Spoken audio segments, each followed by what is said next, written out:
If your Defy DTL 149 washing machine displays an EA error code, it typically signals a problem related to the machine's internal sensor or motor communication system.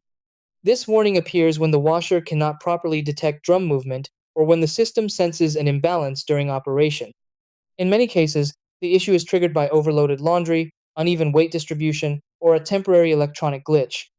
Fortunately, a few simple checks and a quick reset can often clear the EA error and restore normal washing performance. Try these. Step 1. Turn off the washing machine and unplug it from the power outlet for safety. Step 2. Open the lid and redistribute the laundry evenly inside the drum to correct any imbalance.